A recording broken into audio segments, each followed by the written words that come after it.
Good afternoon mga boss. This is Kim of KMJL Surplus Trading. And today yung i-feature natin na unit is DA17V Automatic 4x2 Tiptronic RO6A engine non-turbo. So this unit mga boss is in order ng ating buyer na taga Tandag, Surigao City. So napakalayo po and yun lang po yung pinunta nila dito sa Turil, Davao City para mag-order ng unit na DA17V.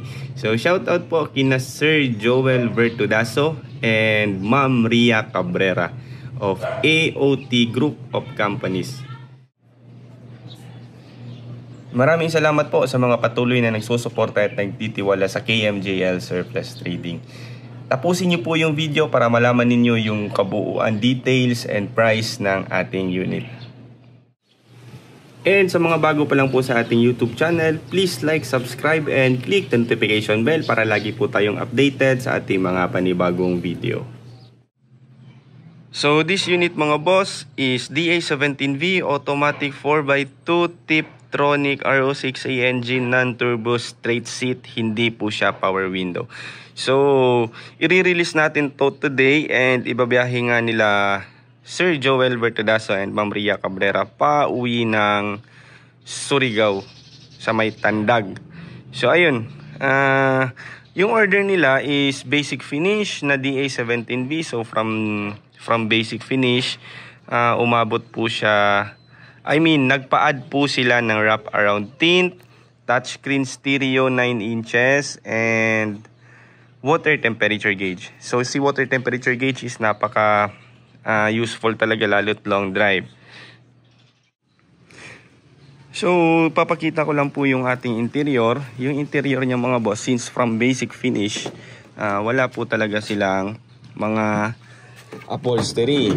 So from basic finish mga boss, when we say basic finish, unit conversion, pintura, registration, brand new battery, change oil, and PMS. So from basic finish mga boss, nagpa-add po sila ng power window. So automatically pag power window kasi yung unit, may extra po siyang compartment dito.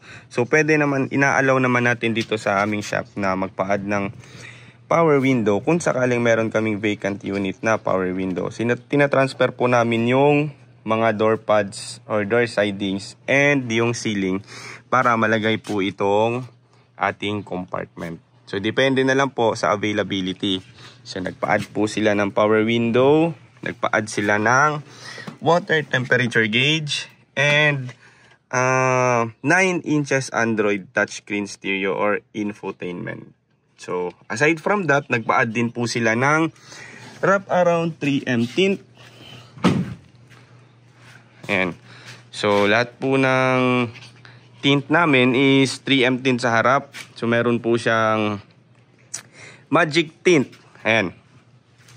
So magic tint sa harap, and then yung sa driver side is medium black.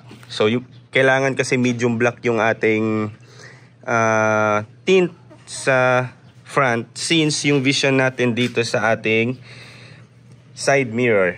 And then dito naman sa likod, from sliding door na glass and quarter glass, super black na po sila, since sila po yung nagbibigay ng dark sa ating interior. So ikukumpara lang po natin yung ating DA17V kay DA64V. So napakalaki po talaga ng pinagkaiba ni 17 and 64. From headlight, hood, bumper, and fender, ibang-iba na po talaga si DA17V. And wala na po siyang fender light or tinatawag nilang check light. Kasi yung design ng headlight ni DA17V is andito na po yung kanyang signal light. So nakikita na po siya, instead dito nakikita na po yung signal light natin. And mas malapad talaga and mas spacious si DA17V. Although halos same lang sila ng interior, straight seat, same halos lahat. But mas spacious talaga si DA17V and mas matipid talaga sa gas consumption. Lalo na po kung Tiptronic. So nagpa-add din po sila ng plate holder. Ayan. So yung plate holder po nila kasi, yung purpose kasi nito is yung plate number ng design sa Japan is maliit. So yung plate number natin dito sa Pilipinas mas malapad konti. So kung hindi tayo gagamit ng plate holder, medyo ma-disalign po yung ating plaka kung hindi tayo gagamit ng plate holder. Ayan. So nagpa-add sila ng plate holder. Yan. And then ito din po yung camera ng ating touchscreen stereo. And so odo niya is nasa 183,842. So napakababa po niyan kung ikukumpara natin sa mga commercial unit. So ulitin ko lang po, wag po nating ikukumpara yung odometer or mileage ng commercial unit. Kasi iba po yung surplus and iba po yung commercial. So, depende na lang din po sa gamit natin. Kasi meron naman kasi mga commercial na umabot ng tag 300, 250. Depende na lang din po sa unit. So, kami po, as nagbebenta and gumagawa ng unit, hindi po talaga kami nagbe-base sa odometer. Kasi, meron naman ding mga mababang odometer. Pero from Japan, napabayaan ng previous owner, nag-knocking, may problema yung unit. Meron din naman matataas na odo, pero sobrang okay ng unit. So depende pa rin po, kaya po importante talaga yung heavy PMS before natin i-release ang unit. So kung nagtataka kayo mga boss, ba't ito umiilaw lahat? Kasi nakapatay yung makina. Ayan. So, converted using secondary gearbox. Dalawang secondary gearbox yung gamit natin. Hindi po tayo gumagamit ng mga commercial rack ends.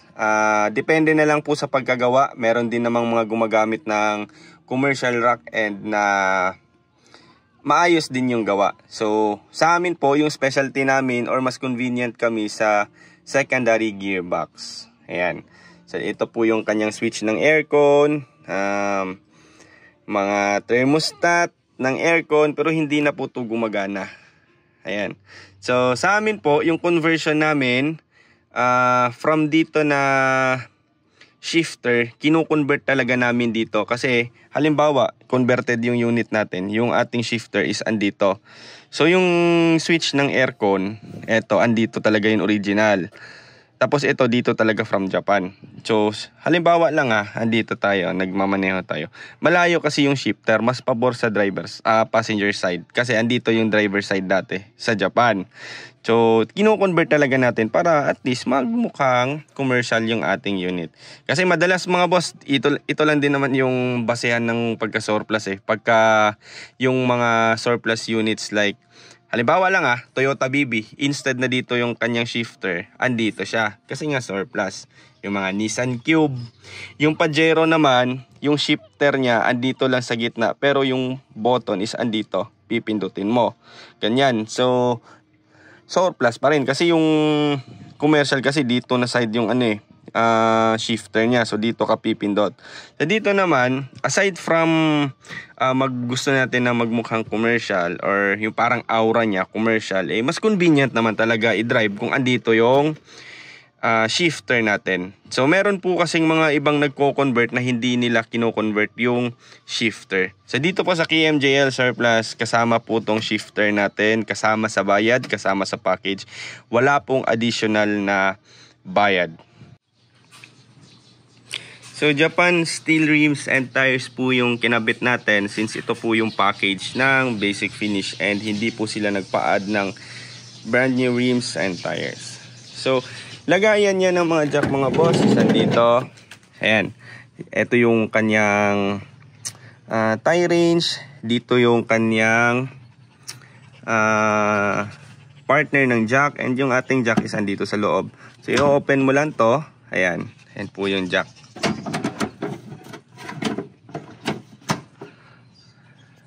So yung naman mga boss, yung ating mga upuan is natitiklop po ito. Wait lang pakita ko lang. Ayan. Ito yung kanyang hihilaan. Hihilain mo lang yan para matiklop. And then, meron siyang knob dito. Ayan. So, para ka na rin merong pick-up type. So, meron din namang ibang bumibili sa amin na nagmo-motor sila papuntang shop. And then, kinakarga nila tong motor nila dito sa loob. Kasi spacious kasi si 17 eh. Lalo't high roof. So, nakakarga talaga yung motor dito. And yung unit na yung ginagamit nila, pauwi sa kanila. And so, i-release na natin maya-maya yung unit. Ipa-final cleaning lang natin yung interior, washing, lahat. And pinaka-final check. So, mamaya din, before natin i-release yung unit after washing, ginagawa po namin dito is pinapasakay namin yung may-ari and then pinapatakbo papuntang Katigan ulit. So, in that way, mas ma-witness talaga nila na okay ang unit before sila babiyahe. So, ayun. So, presyo mga boss, umabot po ang unit natin ng 238,000 pesos only. Kasama na po yung kanyang mga pina-add na accessories. So from basic finish na 225,000, in-add natin yung kanilang mga accessories. So umabot po siya ng 238,000. Kasama na rin po yung additional ng power window. So from power window na in-add nila, nilibre na natin ng etong kanyang compartment sa taas. Kasi kasama naman talaga to kapag ka power window unit. So far wala pa akong nakikitang power window na walang compartment sa taas. Ayan. And kasama na din po yung heavy PMS ng ating unit. So chinecheck talaga natin maigi before i-release. Tinitest drive and then hindi talaga mawawala yung after sales ng unit. So for example, yung buyer natin is malayo, lalo na to, taga Tandag, Surigao City po sila Sir Joel. So ayun, mas dinodoble talaga naming pag-check sa unit para at least nasisigurado talaga natin na wala na talagang magiging problema sa unit. So just in case may mga konting problema, binibigyan naman natin ng after sales. So pwede naman silang bumalik dito after a month kung may ibang lakad sila na pwede nilang daanan dito sa shop. Ano, so kung mapapansin nyo mga boss, napaka-simple talaga ng unit. So para sa akin po, mas okay na din po yung simple kasi nga mas malinis and wala masyadong mga abubots. So depende na rin po kasi yan sa budget ng ating kliyente and depende din po sa taste nila. So kung madami naman pong mga accessories, binabagay talaga natin na magiging proper po yung mga accessories na ina-add. Kasi for example from past unit namin na in-order, nagpa-add sila ng hindi outer na mugs.